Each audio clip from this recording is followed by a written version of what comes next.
Um jovem garoto foi atropelado por um caminhão, mas renasceu em outro mundo como um feiticeiro do tipo água. Porém, o que esse pequeno rapaz ainda não sabe é que ele possui uma habilidade oculta que torna ele imortal. O anime começa mostrando o mundo no estilo Isekai, onde nosso protagonista chamado Ryo estava deitado dentro de uma casa, completamente vazia. Essa casa não tem nenhum móvel dentro dela, e apenas 2 livros e uma faca sobre a mesa. O rapaz se levanta, deixa esses 3 itens de lado e sai para ver como é lá fora. Ele dá uma olhada ao redor e não vê nada além de montanhas altas por toda parte. Então, o garoto olha para as próprias mãos e recita o feitiço Água, vem até mim. Isso faz com que uma pequena magia de água apareça e fique escorrendo de sua mão. Tudo isso começou há alguns dias, quando Ryo de repente estava em um vazio branco. Enquanto começava a se perguntar onde ele estava, uma pessoa desconhecida apareceu, lendo seus pensamentos e garantiu ao garoto que aquele reino não era vida após a morte. Esse anjo mostrou alegria por finalmente ter um visitante depois de vários anos, mas ao mesmo tempo ele estava desanimado porque Ryo havia acabado de falecer em seu mundo de origem, após ser atropelado por um caminhão. O rapaz já sabe disso e também imagina que está prestes a reencarnar. Então, ele pergunta ao anjo, que se chama Miguel, o que ele deve fazer em sua nova vida. Miguel aconselha Ryo a viver como ele bem quiser. O garoto sempre quis viver uma vida tranquila e ficar super de boa, e após conseguir a aprovação de Miguel, ele se prepara para reencarnar num mundo cheio de magia conhecido como Fai. Mas antes de deixá-lo ir, Miguel conta para Ryo um pouco mais sobre esse mundo de Fai. Segundo ele, apenas 20% da população mundial sabe usar magia, e no caso de Ryo, ele também pode usar magia e é mais compatível com o elemento água. E já que ele pediu por uma vida lenta e relaxante, o anjo teleporta o rapaz para a floresta de Rondo, para viver sozinho em uma pequena casa no campo. Miguel já preparou comida suficiente para 2 meses, e dentro da casa, ele também deixou 2 livros que podem ajudar Ryo a aprender um pouco mais sobre esse mundo e como usar magia. E só depois de ler o livro é que Ryo aprendeu a invocar uma pequena magia de água, e por enquanto, ele não precisa se preocupar em ser ferido pelos monstros da floresta, já que o anjo Miguel criou uma barreira ao redor da casa. O rapaz volta a praticar essa magia de água e consegue criar uma pequena bola de água apenas imaginando, descobrindo que agora ele não precisa mais dizer o feitiço em voz alta. Isso pode ser muito útil no futuro. E usando sua magia, ele enche a banheira com água fresca e limpinha, completamente transparente e bonita, mas a água da banheira está muito gelada, então ele precisa achar um jeito de aquecê-la. Ele se prepara para acender uma fogueira, porém ele está com muita dificuldade, já que está usando a forma mais antiga e complicada para criar fogo. Desse jeito, ele vai morrer de velhice sem nem conseguir criar uma mísera faísca. Após várias tentativas fracassadas, ele desiste e se pergunta se tem algum jeito de fazer isso com magia. E aproveitando as lições das aulas de química de sua vida passada, Ryo separa o hidrogênio do oxigênio, o que faz com que a água se cristalize e se transforme em gelo. E agora que ele tem gelo, ele usa isso como sendo uma ferramenta para condensar os raios solares, usando como se fosse uma lupa, e assim consegue finalmente criar esse maldito fogo. E com aquele foguinho, o garoto finalmente deixa a água quente e toma aquele banho relaxante e gostosinho. Seus pensamentos ficam claros, e com a mente descansada, ele percebe que pode simplesmente fazer água quente, usando magia, aplicando a mesma habilidade inversa que usou para fazer o gelo. Mas é melhor deixar isso para depois, e por enquanto, ele vai jantar porque não comeu nada até agora. Enquanto come, ele percebe que precisa começar a caçar logo, pois o seu suprimento de comida vai acabar alguma hora. Mas ele fica sem coragem, porque se ele for para a floresta, certamente vai achar monstros assustadores, e ele acredita que não vai conseguir derrotar eles com aquela pequena faquinha que Miguel deixou para ele. Isso significa que ele vai ter que aprender também magia defensiva, e no dia seguinte, Ryo trabalha em seu primeiro feitiço de ataque, a esfera de água, mas ela não causa nenhum dano na árvore que serviu de alvo. Então ele modifica o feitiço, reduzindo a bola ao tamanho de uma flecha, e só depois de algumas horas de treino, ele consegue desbloquear a forma mais básica do feitiço de jato de água, que ainda assim não causa nenhum dano na árvore. E no dia seguinte, de novo ele se esforça para treinar sua magia de gelo, já que sua magia de água não apresentou nenhum sinal de funcionar em uma batalha real. Ele cria cuidadosamente um cristal de gelo, mas não consegue controlá-lo muito bem, já que criar gelo não é tão fácil quanto criar água. Em seguida, após várias horas de prática, o rapaz consegue invocar vários cristais de gelo de uma vez só, mas ainda assim não consegue lançar eles na árvore. Depois de vários dias de tentativas e erros, ele se torna habilidoso o suficiente para, pelo menos, criar cristais de gelo em um instante, mas ele ainda não tem poder suficiente para usá-los como mísseis e arremessá-los no inimigo. De qualquer forma, como o tempo está se esgotando, Ryo teve uma ideia. Ele utiliza o cristal de gelo como um tipo de ponta de lança e vai se aventurar na floresta desconhecida. Perto da beirada de um rio, ele encontra um pouco de quartzo e fica feliz porque agora pode usar isso para acender uma fogueira, caso esgote toda a sua energia mágica de mana. Ele então vai coletar algumas ervas medicinais, quando do nada, o monstro da raça javali está querendo lutar contra o garoto. O javali avança direto em sua direção, mas estando com muito medo, Ryo não consegue nem mexer as pernas. Isso quase encerra sua jornada nesse novo mundo, mas no último segundo, o medo de morrer de novo ajuda ele a pular para longe. E dessa vez, ele utiliza magia a seu favor, fazendo o chão ficar escorregadio, transformando em gelo, e com isso o javali escorrega. O garoto então rapidamente cria várias estacas de gelo bem na frente do javali, que acaba sendo perfurado até a morte. Pelo visto, a única coisa que deu coragem para o rapaz nessa batalha foi o seu medo, porque foi graças a isso que ele pôde usar magia de água no último segundo. Esse foi um bom começo, mas ele ainda está muito longe de ser considerado pronto para tudo que vier. Ele vai para casa e rapidamente aprende um pouco mais sobre os monstros no capítulo de criaturas, e não demora muito para descobrir que os javalis são na verdade os mais fracos de todos. Ele passa um tempão lendo o livro e aprende sobre outras criaturas que pode encontrar, porque talvez sua vida tranquila não seja assim tão tranquila como o anjo havia dito. Ele está lendo a página que fala sobre dragões, e tudo que o livro diz é que quando vir um dragão, corra na mesma hora. Mas não é como se você fosse conseguir fugir, você ainda vai morrer de qualquer maneira, mas tentar correr não custa nada, né? Ele vira para a próxima página que fala sobre um Akuma. Esse aqui é barra pesada, você nem precisa correr, só precisa rezar para não encontrá-lo. O garoto percebe que esse livro idiota não tá ajudando ele em nada sobre como resolver problemas, mas ele continua lendo porque não tem nada melhor para fazer antes de dormir. O garoto Ryo fica desanimado com sua última caçada, falando que aquilo não foi nada, mas foi um sufoco do caramba para sair vivo. De qualquer maneira, ele não pode ficar aqui dentro de casa para sempre, então por isso, no dia seguinte, ele se arruma todo e sai novamente. O dia começa muito bem, quando ele acha uma árvore com frutinhas deliciosas. Quando ele dá a primeira mordida, ele acha que isso compensa todo o estresse que ele passou no dia anterior. O gosto é muito saboroso, mas logo após isso, ele leva um susto do caramba quando um falcão muito maluco voa na sua direção e derruba ele. O garoto percebe que esse falcão é muito mais forte do que ele, e não há chance de vencê-lo. O falcão utiliza magia de ar que é invisível aos nossos olhos. Ele se lembra da sugestão do livro e sai correndo, mas como diabos ele vai escapar de um pássaro que é super rápido. E vendo que ele está preso e completamente ferrado, ele para lutar. Ele usa sua magia de gelo para capturar o falcão. E pensando que o falcão está morto, ele se aproxima, mas o falcão quebra o gelo. Porém, um dos olhos do falcão está muito ferido. Quando o falcão percebe que está ferido e decide fugir, o garoto cai no chão e respira aliviado, falando que essa vida relaxante que ele pediu vai matá-lo do coração. Ele tenta achar o caminho de volta para casa, mas percebe que está completamente perdido, depois de ter fugido daquele falcão psicopata. Enquanto está caminhando pela floresta, ele encontra algo que deixa ele assustado. É simplesmente um Dullahan, um cavaleiro negro sem cabeça que sai fumaça de seu pescoço. Esse Dullahan está cuidando de seu cavalo, e depois de um tempo, de alguma forma o garoto conseguiu encontrar o caminho de volta para casa. Com o passar do tempo, ele volta a treinar para melhorar, lutando contra vários monstros e até pescando. Ele aprimora sua magia de gelo, até chegar num ponto que seu gelo agora pode cortar uma montanha. Ele continua tentando ficar mais forte, e a essa altura, ele já está se acostumando com sua nova vida. No entanto, todas as noites, ele retorna ao local onde encontrou o Dullahan para lutar contra ele. Não porque ele queria vencer, mas talvez porque isso torne ele mais forte. Ele não sabe muito sobre Dullahans, porque não tem nada sobre eles no livro de criaturas que ele estava lendo. Ele então pensa que talvez o Dullahan não seja um monstro, ou que não está naquele livro básico. Após uma luta fracassada, ele admite que o único motivo pelo qual continua voltando é porque sente que o Dullahan está querendo torná-lo mais forte. Ele observa o Dullahan criando uma espada de gelo. Ele segura a espada em sua direção, e o garoto entende que o Dullahan está querendo dá-la para ele. E após entregar o presente, a criatura vai embora em paz, e os próximos dias e semanas são muito tranquilos para o garoto Ryo. Pelo menos até ele se encontrar com aquele falcão maluco mais uma vez. Naquele dia, ele estava treinando como de costume, quando viu o falcão à sua frente. Ele percebe que está faltando um olho, então ele rapidamente sabe que é o mesmo com quem lutou antes. No entanto, esse falcão não era preto antes, mas agora ele é, e também parece muito maior, o que significa que ele evoluiu. O falcão avança com tanta força que Ryo invoca sua parede de gelo de 5 camadas, mas o falcão atravessa ela sem nenhum esforço. Ele invoca a parede de 10 camadas, e o falcão quebra ela também. Quando ele usa suas estacas de gelo, o falcão voa através delas para atacá-lo. O bastão que ele usa como apoio cai, e no calor do momento, ele pega a espada que ganhou do Dullahan e ataca o falcão. A espada funciona muito bem, e o falcão recua, mas então avança contra ele novamente com força total. Porém, ele usa a espada para perfurá-lo. Ele caminha até o falcão, admitindo que a criatura estava bastante motivada. No entanto, para ele, lutar contra o falcão tornou ele muito mais forte, então ele tem que agradecer ao falcão por tudo isso. Ryo também percebe que o falcão evoluiu apenas para lutar contra ele, então ele dá um belo momento de honra, deixando a criatura morrer por suas próprias mãos. Ele remove sua espada e o falcão morre. O garoto então continua com a sua jornada, sem saber que um dragão está perto. O dragão se aproxima dele e fala. Ele fica chocado ao escutar a voz de um dragão. O dragão também fica feliz por poder usar sua telepatia novamente. Ele pergunta a Ryo se por acaso ele viu um falcão evoluído, e o rapaz responde que matou ele. O dragão assustado pergunta para Ryo como é que ele conseguiu fazer isso. Então o garoto mostra sua espada. O dragão reconhece como a espada do Rei das Fadas e pergunta o que Ryo fez ao Rei das Fadas para receber esse grande presente. Mas o garoto também não sabe porcaria nenhuma. E como ele já terminou de fazer as perguntas para Ryo, o rapaz também tem algumas perguntinhas a fazer. Eles conversam por muito tempo até entardecer, e antes que o dragão diga que ele precisa ir embora, enquanto se despedem, o garoto Ryo se apresenta, e o dragão diz que seu nome é Lewin. Ryo está realmente se divertindo muito em sua nova vida, tanto que o anjo Miguel que fez ele reencarnar verifica sua placa novamente, e percebe que não viu algo muito importante. O garoto tem uma habilidade oculta nesse novo mundo, que o anjo não percebeu porque a última pessoa que tinha isso chegou aqui faz muito tempo, e era uma garota, e o poder dela também era a eterna juventude. Isso já faz 10.000 anos. Na cena seguinte, vemos um oceano. Um garoto estranho com cabelo de fogo tá deitado na areia. Nessa hora, Ryo aparece, depois de sua caçada matinal na beira do oceano para coletar frutos do mar. Ele encontra o navio destruído e vê o corpo de um cara bem ao lado do barco, e após verificar seu pulso, ele percebe que a alma desse cara desapareceu completamente desse mundo. O garoto Ryo então percebe um outro homem chamado Abel, do outro lado do barco destruído, mas felizmente esse cara está vivo e também respirando. Em um flashback vemos que Abel e algumas outras pessoas estavam viajando nesse barco, quando uma tempestade apareceu do nada. No meio dessa tempestade feroz, um povo monstro gigante atacou o barco deles, fazendo com que todos se afogassem enquanto o barco se partia em dois. Porém, o acidente aconteceu perto da praia, e foi assim que eles chegaram aqui. O garoto Ryo trouxe Abel, que ainda está inconsciente, para sua casa, e sai para fazer algumas tarefas domésticas. Enquanto isso, Abel acorda e se pergunta onde é que ele tá. Ele sai de casa e encontra um grande jardim de flores, e um caminho de pedras no meio tudo bonitinho, que leva até a floresta. Tudo isso foi feito por Ryo, e o garoto aparece, estando muito alegre ao saber que Abel está bem, mesmo sem saber quem ele é. E Abel, por outro lado, fica chocado por não ter sentido a presença de Ryo. Será que isso significa que ele tem uma habilidade especial? De qualquer forma, o que mais incomoda Abel é o jeito de Ryo. Ele quer perguntar ao garoto se ele é um caipira, já que está praticamente sem roupas, mas pensa que perguntar isso seria muito mal educado, pois ele não está querendo causar uma péssima impressão logo na primeira conversa. Então, educadamente, ele se apresenta, expressando sua gratidão e agradecendo a Ryo, imaginando que foi ele quem salvou sua vida. O garoto Ryo, então respondendo, conta que não merece nenhum elogio, já que a única coisa que ele fez foi carregá-lo para casa. Dito isso, o garoto fica sério e dá a má notícia de que todos os outros faleceram. Abel pede a Ryo para não se sentir mal por eles, revelando que todos os outros em seu barco eram apenas mercenários. Quando ele estava prestes a entrar em mais detalhes, seu estômago ronca bem alto. Então Ryo sugere que eles continuem o assunto enquanto almoçam juntos. E agora que se conhecem, Abel pergunta a Ryo se ele não tem um conjunto de roupas. E o garoto explica muito calmo que não pode fazer nenhuma roupa, porque ele não tem os materiais necessários, como linha ou tecido. Abel então responde dizendo a Ryo que ele pode simplesmente comprar roupas em qualquer cidade próxima, mas então percebe na mesma hora que Ryo não deve ter nenhum dinheiro, já que ele está vivendo a vida de um homem exilado e solitário. E Abel, obviamente, não faz a mínima ideia de onde eles estão, e pensa que talvez existam cidades por perto. Então Ryo explica a situação para ele, informando de que não tem cidades próximas, e que é por isso que ele foi forçado a viver assim. Abel pergunta a Ryo como é que ele consegue juntar comida e outras coisas, e fica absolutamente surpreso quando Ryo revela que é o mago da água. Abel fica impressionado porque, pelo que sabe, apenas 50% das pessoas de onde ele veio sabem usar magia. Isso deixa Ryo um pouco chateado, pois ele pensava que poderia ser um pouquinho mais especial e raro, já que o anjo Miguel informou que apenas 20% das pessoas poderiam fazer isso. De qualquer maneira, Abel está querendo verificar algo, então ele pede a Ryo que o leve de volta ao navio. E ao chegarem à praia, estranhamente eles não encontram mais os corpos, e Ryo pensa que os corpos foram levados pelo mar ou comidos por algum monstro. Isso quer dizer apenas que se Ryo não tivesse salvado a vida de Abel, Abel também teria sido devorado. Então Abel está devendo ainda mais a Ryo por ter salvado sua vida, e conta que mesmo sendo estranhos, Ryo é um verdadeiro amigo. Então Abel continua procurando alguma coisa no navio, mas não encontra o que veio buscar. Então ele muda seus planos, decidindo encontrar seus amigos na cidade, que ele imagina que deve estar ao norte. Ele convida Ryo para acompanhá-lo em sua jornada, falando que ele precisa de um guia, já que ele não sabe nada sobre essa área. Ryo tá confuso pra caramba, mas mesmo assim concorda em ser o guia de Abel, e conta que eles podem começar a jornada amanhã, pois ele precisa de um tempo para se preparar para tudo. Abel aceita e aperta a mão dele, fechando o acordo.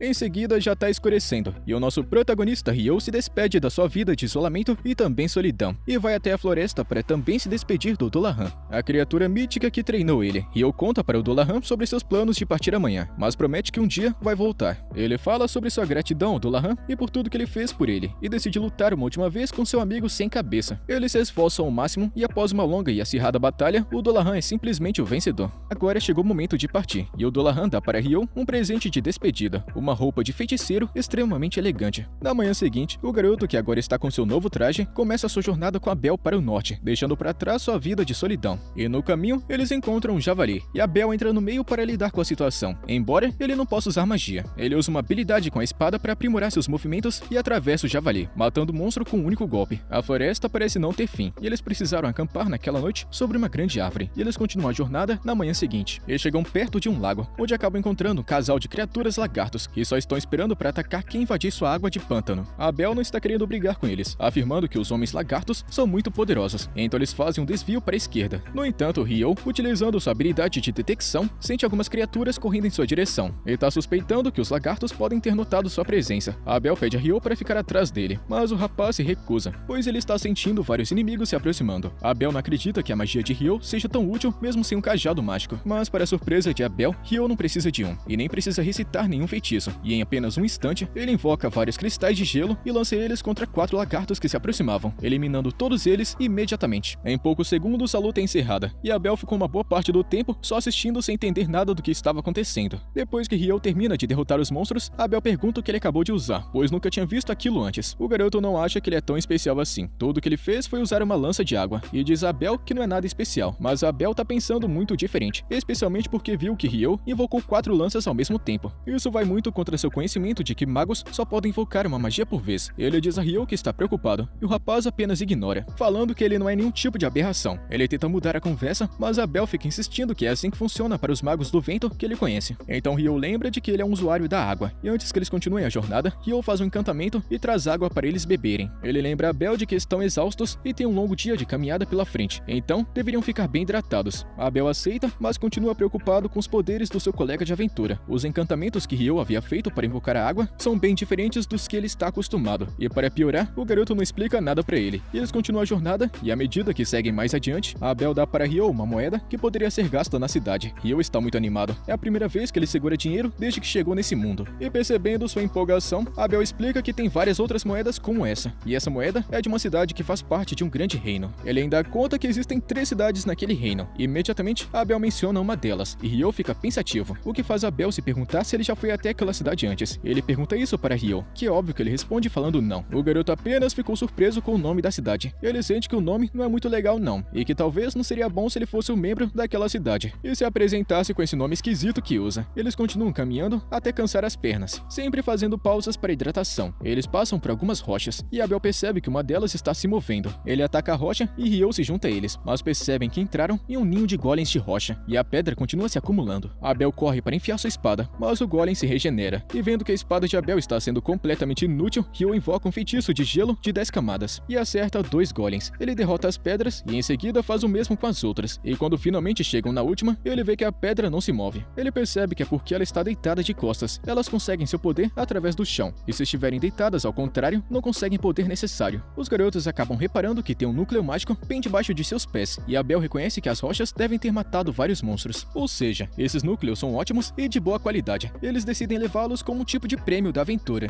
E o garoto Ryo pensa em roubar isso dos outros golems, mas percebe que eles estavam lutando contra as invocações de gelo. Então isso é uma pena porque eles foram destruídos. Eles caminham mais um pouco e acham outro monstro. Ryo pensa que seja apenas um sapo muito esquisito, mas Abel pensa que deve ser uma criatura gigantesca. Eles não têm tempo para discutirem o que realmente isso é, já que várias criaturas parecidas com dragões chamadas wyverns estão voando por aqui também. Eles estão no meio de uma zona de guerra e no fogo cruzado, e o monstro gigante parece estar sofrendo bastante e sendo uma vítima nessa luta. Eles pensam que o monstro gigante não vai deixar os wyverns derrotá-lo, e eles realmente estavam certos, porque a criatura gigante revidou com magia e venceu, botando os dragões para correrem. Ryo está muito animado com as coisas que encontrou até agora, e naquela noite eles acendem uma fogueira e conversam. Ryo dá uma provocada em Abel, dizendo que achava que ele também lutaria contra o gigante, e estava querendo assistir ao segundo round da luta. Até parece que ele teria chance, mas é só uma brincadeira. Eles falam sobre magia que o gigante usou para lutar, e Abel conta que só viu aquilo em armadilhas em masmorras perigosas, e a ideia de masmorra está deixando Ryo empolgado. E quando Abel percebe, pergunta se ele está interessado em ir para uma, e ele responde que sim, realmente ele tem muita sorte, justamente porque a única masmorra em todo o reino fica próxima de onde eles estão indo, e isso é uma grande coincidência. O garoto Ryo fica zombando de Abel, falando que ele escondeu isso dele, e não contou algo tão interessante desde o começo, mas Abel se defende falando que nem sabia que Ryo iria se interessar por masmorras. Quando Ryo fica querendo saber as outras coisas que Abel pode estar escondendo dele, Abel pergunta se ele já viu anões e elfos antes, porque ele realmente está com sorte. Tem vários anões no fim da jornada deles, e eles são muito fortes. Quando ele diz isso, Ryo conta que já sabe, e Abel se pergunta como ele pode saber desse tipo de coisa. Ele também conta que tem apenas um único elfo na cidade, e Ryo fala que também já sabe dessa informação. Eles continuam sua jornada subindo uma grande montanha, e Ryo conta para Abel que assim que eles cruzarem a colina, eles vão encontrar uma comunidade humana. Abel não estava esperando que Ryo soubesse dessa informação, então ele pergunta a Ryo novamente por que ele é tão esquisito e especial. Ryo se lembra de que foi o dragão quem contou a ele sobre isso, quando eles estavam conversando, mas ele também sabe que não tem como como explicar esse tipo de coisa para Abel, e ele simplesmente acreditar. Então ele diz a Abel para deixar isso pra lá. Enquanto eles continuam sua aventura, o monstro de alto nível está ameaçando eles. Ao sentir a sua presença, Abel se prepara para lutar, mas ao ver o gigantesco desafio na sua frente, ele fica tão assustado que nem se dá o trabalho de lutar, e está com dificuldades até para respirar de tanto medo. Mas por sorte, Ryo chama sua atenção e joga carne no monstro. Depois que o pássaro engole a carne, ele vai embora estando satisfeito, e Abel, se borrando de medo, fica cheio de alegria por tudo isso ter acabado. Ele fica feliz por Ryo ter conseguido protegê-lo, e eles continuam sua jornada, e se perguntam o que tem de errado nessa área. As criaturas que eles viram aqui não são criaturas que humanos deveriam ficar enfrentando. Tem alguma coisa muito errada nesse lugar. Ele se lembra de que os wyverns sempre voam na direção do norte, então eles imaginam que estejam perto da montanha. Eles ficam verificando os arredores da colina, e encontram vários wyverns comendo a carcaça de outro monstro. Ele percebe que estava certo, e Abel pensa que seria melhor se eles não lutarem, mas Ryo está pensando exatamente o contrário. Ele acha que eles devem cair na porrada com esses monstros, e se eles vão lutar, melhor que lutem agora porque os wyverns estão no chão. Eles partem para o ataque e conseguem vencer, mas são abordados por vários outros wyverns que estão voando na sua direção. O garoto Ryo utiliza sua magia para matar eles do céu, e Abel vai atrás das joias deles, e ele já está animado com toda essa luta maluca. Então quando vários outros monstros aparecem, ele fica muito feliz. Quando eles finalmente terminam essa longa luta, eles se olham e dão um sorriso. É uma ótima parceria, e essa luta durou até entardecer, e depois Ryo e Abel continuam sua jornada, enquanto discutem se devem ou não se arriscar em bater de frente com outros dragões novamente. Enquanto Ryo não se importa em lutar com essas feras perigosas novamente, Abel não tá querendo passar por essa emoção toda de novo. Ainda assim, ele está muito feliz por Ryo ter lutado contra os wyverns antes, pois agora eles têm um saco cheio de pedras mágicas que podem trocar por muito dinheiro. De qualquer maneira, os dois chegam em uma área bem ao norte e percebem que tem uma estrada um pouco longe, o que significa que eles vão achar uma cidade se seguirem por ela. Abel dá uma olhada ao redor e como a estrada leva até uma gigantesca montanha de gelo ao leste, ele acha que deveriam começar a caminhar para o oeste. Abel parece reconhecer as montanhas geladas, mas não conta a Ryo sobre isso, apenas contando que se eles seguirem o caminho que ele falou, chegarão em uma outra cidade. Ryo fica feliz com a notícia e fala sobre o quanto ele tá querendo dormir em uma cama confortável ultimamente. Abel fica surpreso ao saber que Ryo é um cara tranquilo, pois ele considera o rapaz o homem das cavernas que só quer lutar contra criaturas. Após isso, Abel começa a recomendar para Ryo o que ele deve fazer quando chegarem na cidade, contando sobre a comida local que, segundo ele, é muito saborosa. Os dois amigos não demoram muito para chegar na cidade, e quando chegam, acabam entrando em um restaurante local para comer. Abel informa Ryo sobre as guildas de aventureiros, aconselhando o rapaz a se registrar como aventureiro, já que ele é bem forte. E segundo Abel, o cartão da guilda também funciona como um documento de identidade, e com ele, Ryo terá permissão para entrar em qualquer lugar do país de forma gratuita. O garoto Ryo parece ter gostado bastante da ideia, e quando eles chegam na cidade, Abel teve que pagar uma moeda de prata aos guardas no portão, para que ele pudesse entrar. Abel também conta para Ryo uma outra vantagem de se juntar à guilda dos aventureiros. Ele pode negociar pedras mágicas e itens de monstros, mas também lembra de que ele precisaria ser um alquimista para usar esses itens. E Ryo, sendo apaixonado por química, tem grande interesse em alquimia, então ele começa a pensar em se tornar um aventureiro. A garçonete serve curry e arroz, e o rapaz fica surpreso que esse mundo também tenha alimentos famosos de seu mundo anterior. Ele fica pensando sozinho que nessas histórias, o protagonista acaba levando muito tempo até conseguir fazer uma imitação da comida de seu mundo natal. E já que comidas como curry já existam aqui no mundo de Fai, o garoto pensa que tá no lucro, reconhecendo isso como tipo de bênção dos anjos. O garoto esfomeado tá mandando tudo pra dentro, chamando a comida de deliciosa. Ele até pede mais uma, e talvez até mais 2 porções se tiver mais espaço na barriga. Na manhã seguinte, ele conta mais uma vez o quanto ele amava curry, fazendo Abel se perguntar se esse homem das cavernas nunca comeu uma comida decente antes. E já que Abel também não falou sobre a cidade ter curry, Ryo fica brincando falando que Abel talvez esteja escondendo segredos mais interessantes dele. Isso pega Abel de surpresa, pensando que talvez esteja realmente escondendo alguns segredos de Ryo. Os dois caminham por campos e fazendas, e logo chegam na cidade de seu destino. Ao chegarem ao portão de entrada da cidade, o guarda reconhece o Sr. Abel, e fica chocado em vê-lo, pois tiveram várias notícias de seu desaparecimento, e Abel não tem tempo para explicar a situação. Ele apenas diz ao guarda que o garoto ali atrás salvou a vida dele. O guarda agradece Ryo por salvar Abel, e aperta sua mão muito emocionado. E como Ryo ainda não se registrou como aventureiro, ele precisa pagar uma taxa de inscrição. Abel, mais uma vez, faz isso por ele, pagando para o guarda uma moeda de prata como taxa. O guarda mais uma vez dá as boas-vindas a Abel de volta à cidade, e pergunta o que ele planeja fazer agora. Enquanto conversam, Ryo percebe que Abel deve ser bem famoso, e muito bonzinho com todo mundo daqui. Em seguida, os dois vão até a guilda dos aventureiros, e no caminho, Abel conta a Ryo que é normal que quando uma pessoa se registra, sua classificação começa no nível de rank F, mas já que Abel é um aventureiro veterano, ele acha que pode ajudar na posição de Ryo, e com essa referência, Ryo pode começar no nível E, ou até mesmo no rank D. As famosas regras de patente também se aplicam a esse mundo, o que significa que quanto maior a classificação de uma pessoa, mais difícil será a missão que ela deve realizar. Abel não acha que Ryo vai precisar fazer nenhuma missão, pois acredita que o garoto vai ficar com muito dinheiro quando vender todas as pedras mágicas que eles possuem. Eles têm uma quantidade tão absurda que vender tudo de uma vez pode acabar desequilibrando o mercado. Então, Abel está querendo falar primeiro com o mestre da guilda, para que ele decida o que fazer. Eles entram na guilda e rapidamente todo mundo fica chocado e radiante ao ver que seu querido amigo Abel está vivo e muito bem. Enquanto dezenas de pessoas estão cercando Abel, o garoto Ryo dá um sorriso, pois ele nunca imaginou que faria um amigo tão popular. Ele sai do local porque está sentindo como se estivesse segurando vela e decide dar uma volta lá fora, quando ele encontra uma garota elfa que se interessou por sua roupa, reconhecendo ela como o traje do Rei das Fadas. Ryo fica confuso, pois não faz ideia de quem seja o Rei das Fadas, mas infelizmente a garota elfa diz que está com pressa, então ela vai embora sem explicar mais nada, mas ela quer se encontrar com ele novamente em breve. Abel sai da guilda procurando Ryo e traz o garoto para dentro, apresentando ele a todos como o cara responsável por salvar sua vida. Ele então empurra o garoto para frente e todos falam sobre o quanto estão felizes e gratos a ele. E depois que todos eles voltam para suas tarefas, Abel leva Ryo até a recepcionista da guilda para o processo de registro, pedindo à recepcionista que coloque ele como aventureiro de rank D. A garota recepcionista não consegue acreditar que um homem como Abel, que é do grupo da Espada Carmesim, esteja pessoalmente recomendando alguém. A garota conta que é a primeira vez que vê alguém fazendo esse tipo de coisa. Isso deve significar que Ryo deve ser realmente um cara muito especial. A recepcionista aprova, mas conta que ainda tem um processo de avaliação física, e o garoto também precisa passar nesse teste para se tornar um aventureiro de verdade.